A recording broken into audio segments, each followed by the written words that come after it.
Hi guys, hi everyone. We welcome you to our webinar together with Adjust and AppLovin, and we have our special guest today, Beresnev Games.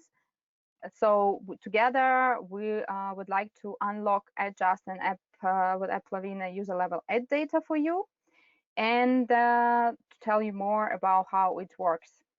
Let me first introduce myself. I'm Elena Ivanova. I'm a business development manager, and I work mainly with games. My region is Russia and Eastern Europe. And Daniel, please introduce yourself. Sure. Hey everyone, my name is Daniel Chinahovsky. I'm the managing director for AppLovin in EMEA, in Europe. And yeah, we manage the monetization side, the UA side, and the Max mediation platform from here with all our clients. Super. So let's have a look at our agenda today. Yeah, we do introduction, then we will talk what is actually user level ad revenue, why it's important, how you can actually set up it in the Adjust dashboard. And at the end, we're going to have a discussion with Sergey Tsandina. So he is a head of marketing at Beresnev Games. So he can give you more insights about the practice usage of ad revenue level, user level data. So here we go, how it was before. Yeah, so because there was a time when user level data was not available, and all that ad revenue was aggregated at campaign, network, and operation system level, then clients had really limited insight into which users were generating the most value. And of course, it was assumed that all users are equal in the amount of ad revenue generated, which was not great altogether, right? So that's why we now represent ad revenue user level data, and why it's important. Because first of all, it is more accurate and precise calculations of profit and return on ad spend. You know, this is a really important metric for all advertisers. Then you can see which sources are driving high valuable users and reinvest your budgets accordingly. And the last but not least, of course, you can calculate revenue per user and build accurate LTV models. Go ahead. So how you can use user level ad revenue data? First of all, you can segment users based on user level ad revenue amounts and find lookalike audiences. The next one, you are able to understand how users react to in-app advertising and analyze the impact on churn. Another thing, you can analyze ad revenue in cohorts and have a better hold on your user acquisition efforts. And the last but not least, you can find ad whales and identify which users contribute the most to ad revenue. So let's get started in the Adjust dashboard. So here we go, our Adjust demo dashboard. It's easy to show how it looks like in reality, also on practice. In order to link your AppLovin account to Adjust, you just need to go to Partner Ad Accounts. Here, click on AppLovin, and easy, you add your account. So of course you need to put the data about your account name and report key that you get from your account manager at AppLovin. And then there are two toggles. You can use both of them, because if you buy traffic from AppLovin, so you can then get ad spend to your dashboard. And also, of course, the main important for us today, it's ad revenue data. So you toggle this, and after that you put save. Here we go, it's done. So it's easy and straightforward. After that, if I show you our statistics, so how our dashboard looks like, you go to deliverables. Deliverables, it's our aggregated report. And you can change the view here to tables. After enabling this integration with AppLovin, you will be able to see three more KPIs. The first one is ad revenue, another one ad impression, and the last one ad RPM. So this data is correlated together with the source of traffic which brought you these users, right? So because of advertising ID that we get from AppLovin, that's how we know from which campaign that users got to your app, and how much money you earned together with that users based on that information. And this is aggregated data, right? So it's not only this data we can provide you with, but another point is we provide you with the raw data level data. So The point is that you will get this in the two ways. First one, real-time callbacks is usually. So as soon as we get this data, you will get that to your BI system. And the second way, we can upload this data by CSV file to your cloud storage. It can be Amazon or Google. So it's easy, again, straightforward, nothing too complicated. So this is what I wanted to show you about our Adjust dashboard, how it looks like. And now with a more practical view on this data, I move forward to Daniel. So Daniel will continue this conversation together with Sergey Tsedinov, and he will introduce him. Daniel, please go ahead. Thanks for the introduction. Yes, so you guys already saw how to use user level data. Obviously, this is coming from Max. We want to present to you with some experience from one of the people who are using this data and who are Max in Beresnev Games. So we have Sergey with us, who runs the marketing team there. So Sergey, come on stage. Hi guys, great. Thank you for the invite. Awesome, thanks so much, Sergey, for being here. Maybe you can start us off by just telling us a little bit about who you are and who the company is, what Beresnev Games does. Yeah, I'm head of marketing. I'm do UA and monetization in our team. As for Beresnev Games, we are independent developer and publisher, so we publish and do our games fully in-house. And our team is based in Prague. And as for our games, we mostly focused on casual mid-core titles with strong visual part. And I would say at the moment we have two main titles. It's Flippy Knife and Gallery Coloring Book. First one uses mostly ad monetization, and as for Gallery, it's we use hybrid monetization. That means revenue share between ad monetization and in-app purchases is around 50-50. Perfect, makes sense. So yeah, for those guys who haven't seen the games before, I really recommend to check them out. I think they're some of the most beautifully designed games in our ecosystem.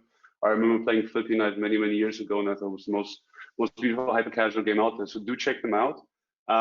You mentioned already a little bit that you use different types of monetization in different games, right? So maybe you can tell us in a bit more detail, how do you approach ad monetization in Flippy Knife, and why there's this 50-50 monetization in Gallery?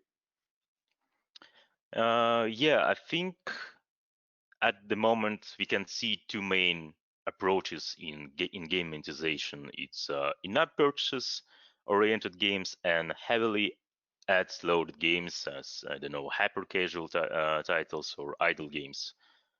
But ad monetization is becoming more popular, and now we can see more games which successfully use both in-app purchases, ads, and even subscription. And for our games, for example, Gallery, we use all of them. I mean, in-apps, ads, subscriptions.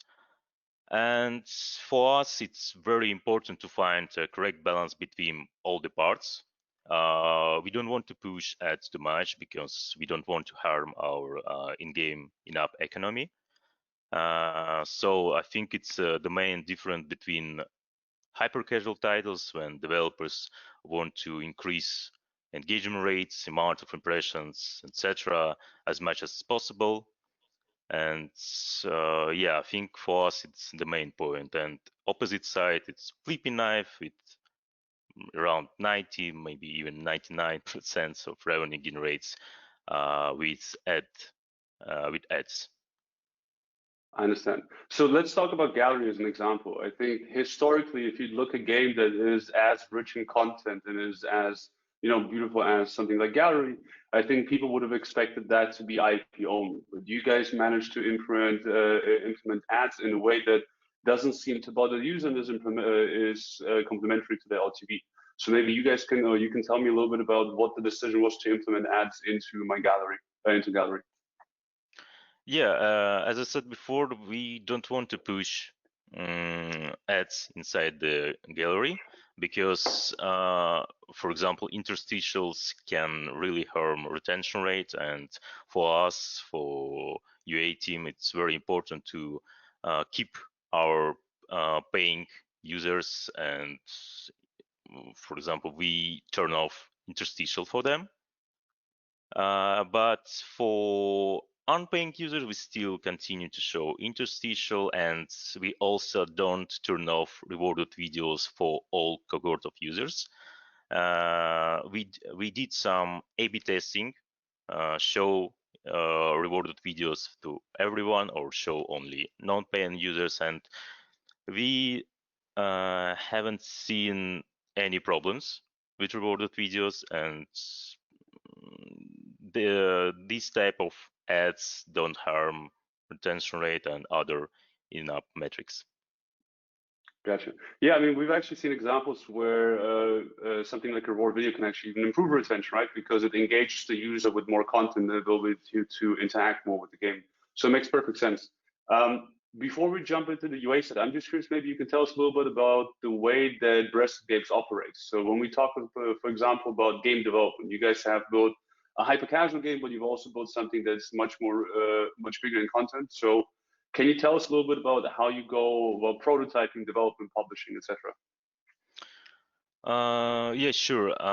At the moment, we have 4 different teams. Each team has own projects, and of course, one team supports gallery, do new updates, live ops, etc. And I think, let's say, as for prototyping, we do very quick builds in the game, but mostly it's that game is not really our main focus. So in our games, we're still thinking about storyline, settings, different offer system, which hyper casual games usually don't have. And of course, because of that, our the process to soft launching is much more longer than standard hyper casual games. Makes sense. So okay, so let's, while you already talked about soft launch, let's maybe talk about the UA monetization teams that you have. So can you talk us a little bit through the organization that you have? Are you running one team that does both UA monetization? Do you have separate people for it? What's your approach? Yeah, our team is not so big, so as a marketing team, so I know everything about monetization and UA user acquisition inside Beresnev Games, so I'm in charge in both. I understand. And so in your team, do you have, like, how much communication is there between, let's say, the UA and the market and the monetization people? Because what you sometimes often hear is that if those two departments are quite separated and there's a high portion of, let's say, ad revenue that goes into your titles, these two operate as if they were separate heads, but they're part of the same entity, right? So how is it in your case? Do you guys have the same person managing, let's say, on gallery, managing UA and monetization, or is it different? Yeah, actually, it's very common to see in the big teams that they have completely different teams, for one for monetization, one for user acquisition, and miscommunication between teams can happen, and it's can be very bad, because I know an example. Then user acquisition team is planning to push traffic with all channels, and in the same time, monetization team is doing experiments with waterfalls, and fill rate dropped, and every KPIs were based on historical data, and ROAS is going down. So in our case, it's not happened because, as I said before, I'm in charge on both sides, and I also have a UA manager in my team, and sure, we share our knowledge from which channel shows good results, and we can see in the monetization side, ESPMs is going up. So. Gotcha. Perfect. That makes perfect sense. So let's actually talk about the connection between monetization and UA, which is revenue data. It's ROAS data, right? Yeah. So before user level came around and before you were able to essentially just hit a button and get your data into Adjust, how did you guys look at ROAS? How did you look at ROI of your campaigns? To be honest, it was very dark times for us. And of course, maybe we were not so skilled in monetization, in ad monetization. I mean, to pull data and correctly attribute each impression for right users. So we used cohort analysis in mediation platform, checked average LTV per country and platform, and set install codes, and that's it. And it was okay. Because in that period we had only Flippy Knife and had been doing almost only standard install campaigns.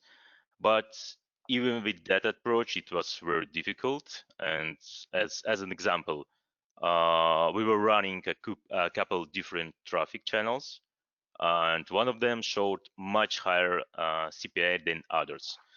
And so, yeah, we decided to turn it off. And after that, we saw a significant drop in our ESPMs. And that means even with higher CPI, that users gave us much more higher ESPMs for our monetization side. And to be clear, tutorial, conversion rate, etc. Were almost the same between all channels.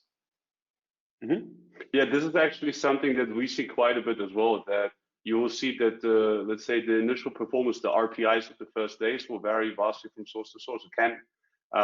So yeah, of course, having that data access is super valuable. So let's talk a bit about how you handle the situation now. So now you do have the data available in Adjust, and you can basically get the user level revenue in that way. So how do you guys use it for your UA strategy? Yeah, and for now it's much more easier to calculate real returning of our ad spends for each ad. I'm not talking about channel. We literally can see ROI for each ad we launched.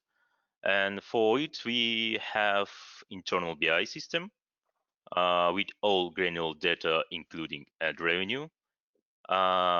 This data give us possibility to make correct benchmarks for every channel and type of traffic optimization. Because for example, Facebook have different types of monetization in-app installs, in-app purchases, value, etc. So the performance is completely different. But if you use Adjust, you can see it right into your dashboard.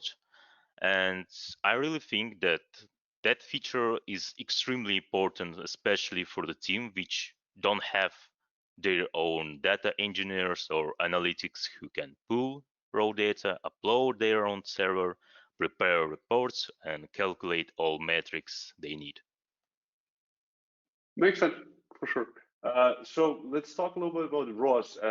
How do you handle ROAS? So you guys now use user level data to set ROAS goals on, let's say, day 3, day 7, or how do you go about it?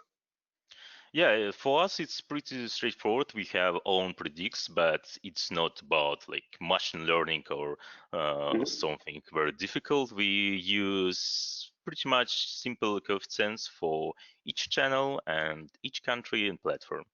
So yeah, for ROAS optimization, user level data for us is game changer. Okay. How about other usage of it? So I've heard, for example, from other partners that they might use user level data for segmentation of the user base, so to understand better their user behavior. Are you guys using the user level data in a similar way? It's for us, it's very hard to find a correct approach to use user level data in the game. I think, I mean, from sites control ad frequency or something like this. But we actively use user level data for targeting, and targeting, I mean, it's more like Facebook lookalikes or other channels which support it. And of course for retargeting, because we easily can find ad whales for each our game, and we want to bring them back for, I don't know, in-game update or a new live ops to get Can you additional maybe, I revenue. mean, just in case someone doesn't know, can you maybe just explain the concept of an ad whale? Because I think particularly user level data gives you quite an interesting insight into what an ad whale actually is. Yeah, I think we can show an example Sure. of our campaigns. Right now. Perfect. Yeah, yes, please. Here we go. Yeah, so here it is. It's Adjust dashboard, cohort analysis, and here is 4 different campaigns from Facebook. As you can see, ad RPM are completely different between all campaigns, and that's mean that value we get from these users also is completely different. And as I mentioned before in my example, that one campaign might have much higher CPA cost per install, but even that revenue we get from these users from ads can also be much more higher. And for example, in United States, standard install campaigns, ad LTV can be $1, but with value optimatic campaigns, it can be up to $4, maybe even $5. Absolutely. Yes. Okay. Yeah. Okay. Yeah, that makes perfect sense. I think it's generally something that's interesting to see that the concept of AdWords, but also say, for example, if you buy users on Facebook, you will see that obviously Facebook will like these users as well, and therefore might be able to pay high CPM. So the value optimized campaigns that you talked about oftentimes yield much higher CPMs on the monetization side. So it's super fascinating to look at this data. Also, when it literally just comes to understanding the user base. So for sure, that makes perfect sense. Thanks for explaining that. Maybe just talk a little bit about as well about the bidding world. So would you guys, for example, in Max, I think it's about half the revenue that you guys make that comes from bidders already. Has that affected your user level data in some way? Is it made it more accurate, or what's the situation for you guys? Yeah, it's true. And it was a main point for our mediation choosing. We don't see any problems with bidding, except Facebook Audience Network, because that platform doesn't share user level data in case you use bidding with them. But as I know, they are planning to do it in some different way, share daily cohort data for partners. And this approach will be not so accurate as user level data with standard bid floor waterfalls, but it might be enough to calculate ROAS and do prediction models. But exactly. Even with that, with bidding, we are getting much higher eCPMs and ARPDAU. Especially in the case we not able to do changes in waterfalls very often because maybe we don't have enough resources, especially time, to do it properly. But I think big teams don't have that problems. So, but for us, it's we are very happy with bidding right now. Awesome. Yeah, maybe just to add from, let's say, the Max side, what we see obviously is basically we have A/B testing functionality. So we oftentimes test bidding versus networks, and the performance increases are always there between 5 to 10% in ARPDAU. But what's also interesting is that the accuracy of the user level data increases, right? Because with bidding, you will get a very precise number. Right. Whatever network X has bid $16.63 on that user. So you now know exactly the amount of revenue that you made with that impression from the user. So it makes user level data even more precise, which I think is a huge value add as well. Yeah, and also important thing that latency with bidding usually is going down because, yeah, so. Exactly. Awesome. So I think we've explained in detail how we use user level data, both you guys and let's say other partners who we see in the industry. Thank you so much for sharing the data as well. Let's maybe move on to the topic that everyone's constantly has in their mind and is kind of always talked about, which is the pandemic that we're going through right now. Obviously, there's been a lot of talk about it kind of being not as detrimental to the gaming industry because people spend more time on their phones. Is that something that you've also experienced, or what's your point of view?